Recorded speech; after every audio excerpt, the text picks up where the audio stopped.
Nous allons voir l'interface Node du DOM. L'interface Node hérite de Target.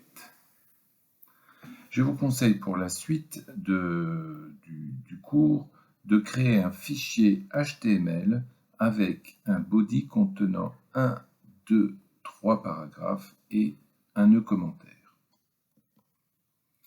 Voici la structure de votre body qui contient 1, 2, 3 éléments et nous verrons que l'ensemble constitue des nœuds.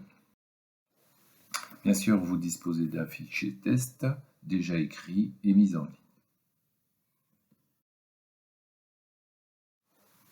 Les outils de développement indispensables seront, comme d'habitude,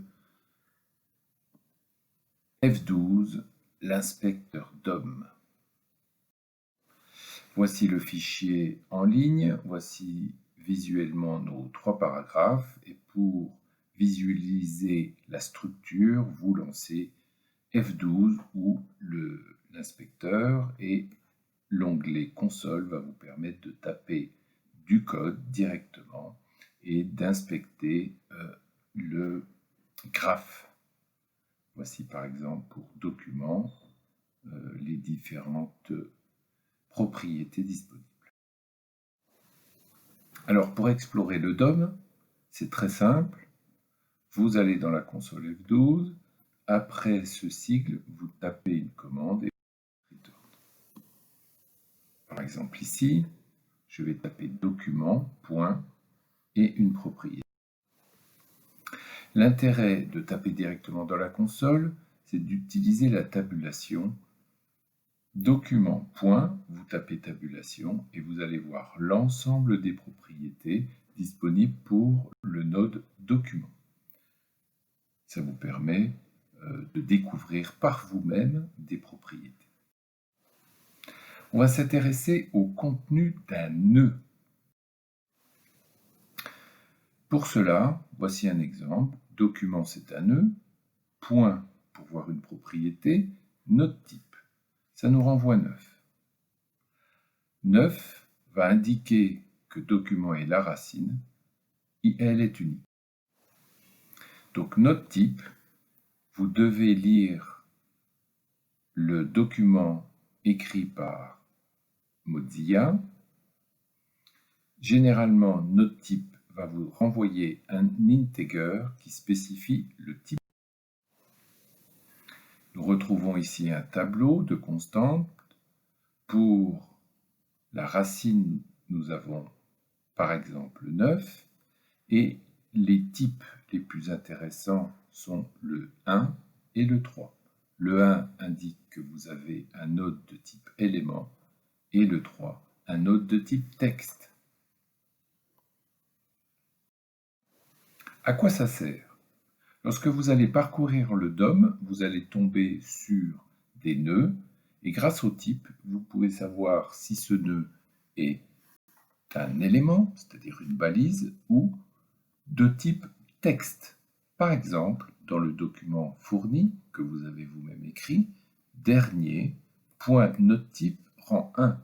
Dernier est donc un élément. Dernier chinotes 0, node type vaut 3. Autrement dit, c'est du texte. Nous verrons plus tard à quoi correspond chinotes, mais on comprend tout de suite que ce sont les enfants d'un élément.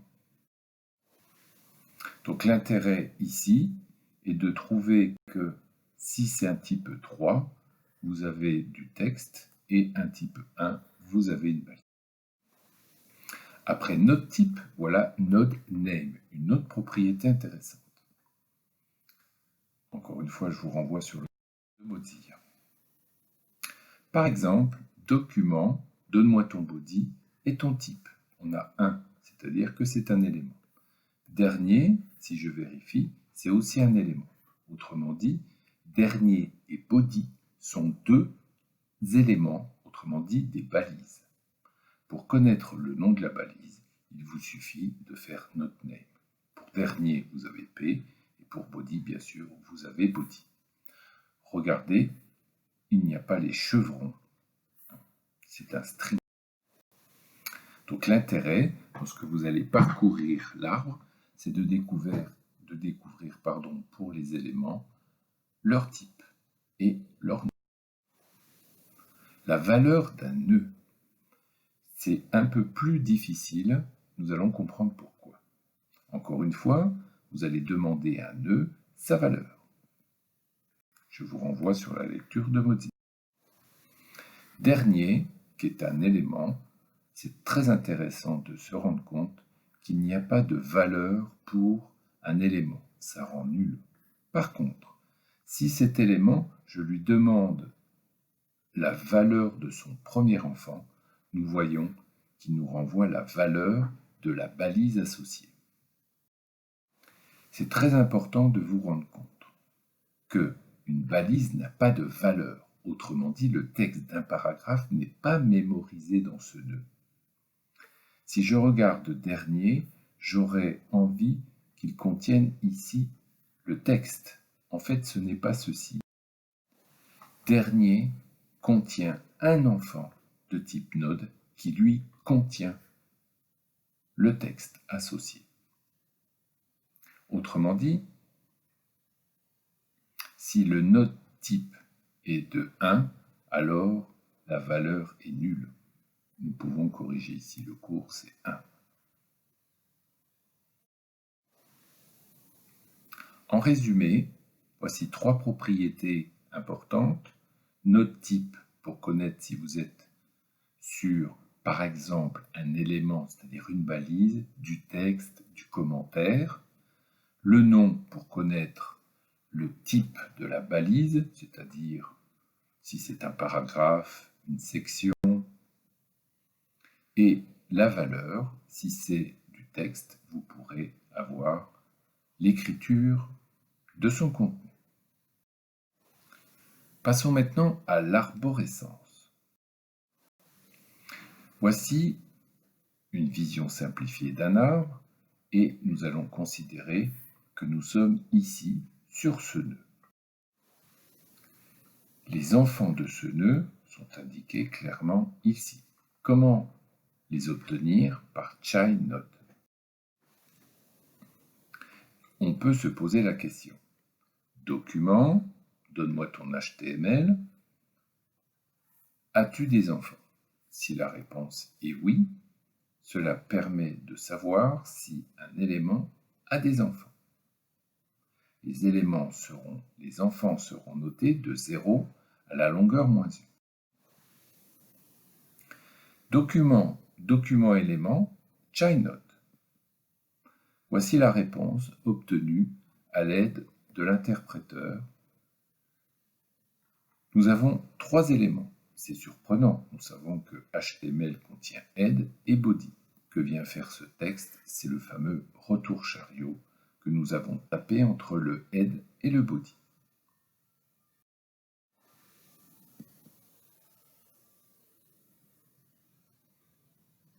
Attention, les enfants, même si on peut y accéder par les indices, ce n'est pas tout à fait un type tableau. Nous verrons comment transformer le type node list en type tableau. Intéressons-nous à body. Body, combien as-tu d'enfants? Nous savons qu'on a tapé 3 balises et un commentaire. Et bien c'est surprenant de voir beaucoup plus d'enfants que prévu. Il y a bien les 3 paragraphes et le commentaire, et nous voyons une série de textes associés. Ce texte représente en fait les retours chariots que nous avons bien tapés entre chaque paragraphe. Intéressons-nous à la propriété child nodes. Ça renvoie à une collection d'enfants. Je vous indique évidemment le lien pour lire la documentation de Mozzi. Comment accéder à un nœud? Nous allons voir comment se déplacer dans l'arbre. Document, donne-moi ton body, c'est-à-dire que nous sommes ici. Si nous posons la question « Combien as-tu d'enfants ?» par Childs, nous voyons qu'il y a 9 enfants numérotés de 0 à 8. Nous pouvons donc y accéder en mettant entre crochets le numéro de l'enfant que nous voulons visiter. Par exemple, document va au 4e enfant, c'est-à-dire l'indice 3. Nous sommes sur ce paragraphe et nous pouvons chaîner la recherche. À partir de ce paragraphe, nous allons aller au premier enfant, c'est-à-dire que nous serons ici. Passons aux parents.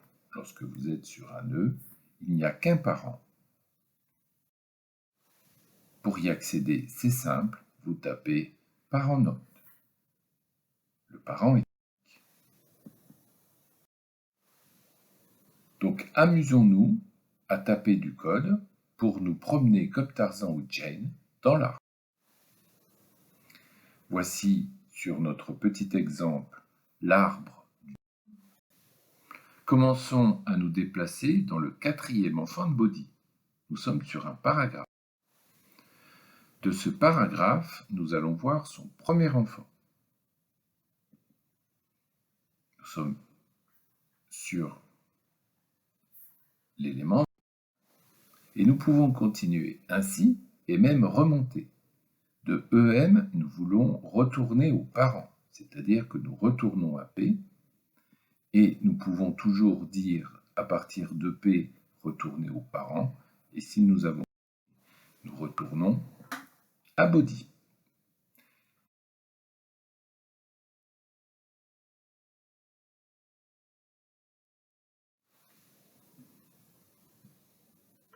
En résumé, un nœud peut toujours avoir un parent et un nœud peut avoir ou pas des enfants. Les enfants seront numérotés par des indices de 0 à le nombre d'enfants. Passons maintenant aux frères. Ce n'est pas brother mais sibling ici. Voici le nœud courant. Comment obtenir les frères? En fait, nous regardons le parent et nous avons les enfants. Prenons un exemple.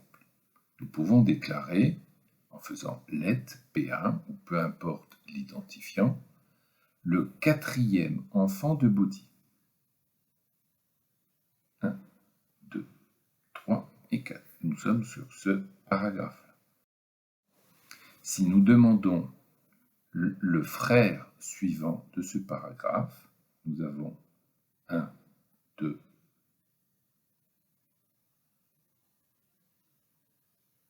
1, 2, 3, 4, 5, mais le frère suivant, eh bien, ce texte-là.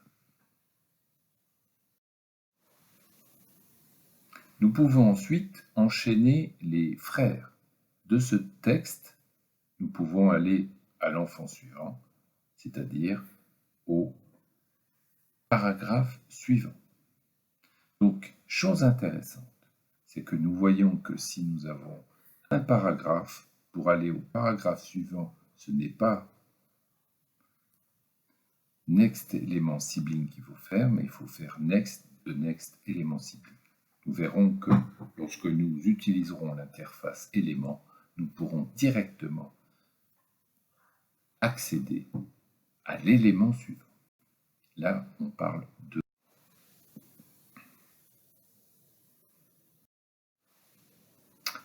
Nous allons voir des facilités d'écriture pour éviter d'écrire le chaînage d'enfants suivants. Par exemple, last et first sont très intéressants. Body, donne-moi ton dernier enfant. Nous allons directement en bas du nœud. Vous pouvez taper évidemment dans la console à chaque fois le résultat qui sera évidemment un nœud vide. Nous pouvons faire aussi la child nest sibling. Si nous avons compris, nous sommes ici, Nextibling, il n'y a rien. Nous avons nu. Autre facilité d'écriture, body, donne-moi ton premier enfant, first child. Nous sommes ici, sur un texte qui correspond en fait au retour chariot. Si nous faisons texte, donne-moi le frère précédent, on se rend bien compte évidemment. Voici pour ce qui est de first et la child. Remove child est une méthode qui nous permet de retirer un élément, ici un nœud. Alors attention à ne pas couper la branche sur laquelle vous êtes en train de scier. Autrement dit, vous ne pouvez pas faire directement l'enfant remove. Voici un exemple. Body, trouve-moi ton premier enfant. Nous sommes donc sur ce texte. Et pour éliminer ce texte, autrement dit ce retour chariot, il faut remonter aux parents et lui dire d'éliminer cet enfant. Donc nous passons par le parent pour éliminer un nœud. Nous voyons le résultat. Le retour chariot a bien disparu. Deux écritures simplifiées, last et first child, et atteindre soit le frère suivant ou le frère précédent. Comment modifier un nœud, c'est-à-dire le contenu d'un nœud? Première chose, accéder à ce nœud. Nous connaissons ici l'écriture, document, donne-moi le body, et je voudrais le premier enfant, c'est-à-dire ce texte. Pour modifier son contenu, nous pouvons déjà observer que ce texte, si on lui demande sa valeur, nous voyons un string qui correspond à retour. Il est très simple de modifier sa valeur par getter et setter. Ici, ça correspondrait à un set, notre value. Tu prends une valeur. Attention, la valeur est un string. Nous allons en direct taper directement le premier enfant et modifier le test. Et nous voyons que par cette écriture, vous avez un nouveau nœud qui va se mettre à la place du retour chariot. Donc il va apparaître encore une fois ici. Voilà, retour chariot a été modifié par. Donc notre value est en fait une propriété en lecture, mais aussi en écriture. Déclarer une variable. Nous l'avons déjà fait à plusieurs reprises. Il est relativement simple de déclarer une variable par let. Nous aurions pu utiliser const. Voici comment déclarer une variable P1 qui est en fait un pointeur vers le cas. Vous pouvez taper P1 directement dans la console et vous verrez que vous obtenez une visualisation de ce qu'est dans le DOM votre P1, c'est-à-dire le paragraphe. Le texte content, comme son nom l'indique, c'est certainement pour nous donner le contenu du texte. Alors attention, nous voyons que P est un paragraphe et que text content va aller chercher en fait, nous le savons, dans l'enfant, le texte contenu. Nous pouvons également utiliser inner text à la place de text content. Donc text content permet d'obtenir le contenu d'un texte. Il représente le contenu textuel d'un nœud et de ses détails. Comment modifier la structure de l'arbre? Vous avez un arbre ici, et après, nous voudrions par exemple que le dernier soit le premier. Comment faire? Il faut tout d'abord repérer l'élément que vous voulez déplacer et ensuite lui trouver un endroit, par exemple, en première place. En action, c'est-à-dire que nous allons voir le code permettant de modifier l'arbre. Tout d'abord, body, donne-moi ton 6e élément. Ce nœud, c'est le nœud que nous voulons déplacer. Ensuite, il suffit d'indiquer par insert before le nœud que vous voulez déplacer et l'endroit à partir duquel vous voulez déplacer.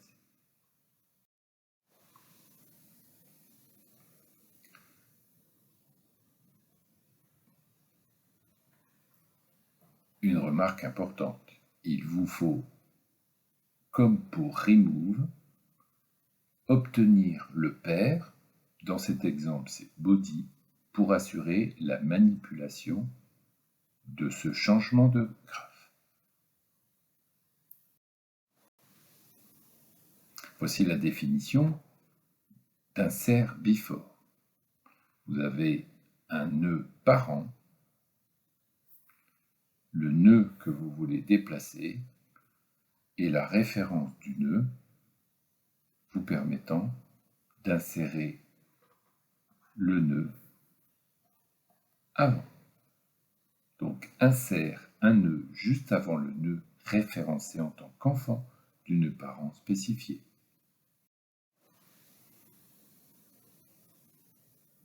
Nous allons voir une autre modification. Nous voyons que premier va être ici déplacé. Comme tout à l'heure, il vous faut repérer le nœud. C'est le 2e enfant de body. Ensuite, il est relativement simple de le mettre en dernier par la méthode AppNChild. AppNChild demande donc un parent et le nœud que vous voulez. Voici l'écriture, le parent et le nœud que vous voulez mettre en dernier. Nous allons voir le clonage, qui est très intéressant et qui permet, comme son nom l'indique, de dupliquer un nœud. Grâce à un paramètre true, vous pouvez cloner un nœud en profondeur. C'est très intéressant. Si le paramètre est faux, vous allez cloner uniquement le premier niveau. Voici la déclaration d'un nœud qui serait le frère du premier nœud. Ensuite, vous demandez aux parents de cloner ce nœud. Nous allons taper ce code directement et nous voyons que paragraphe a été cloné et mis en dernier grâce à AppNChild. Il vous faudra taper évidemment ce code et changer quelques paramètres pour voir si vous pouvez cloner le 2e, voire le dernier paragraphe. Nous allons à la destruction, c'est-à-dire faire un remove child. Encore une fois, il faut repérer le nœud. Nous pouvons l'affecter dans un identifiant et il est très simple de détruire ce nœud par rapport à un parent qui serait ici body. Voici le résultat de remove child. Donc remove child permet de retirer un nœud de l'arbre. Voici un long document permettant de découvrir par l'exemple l'interface Node.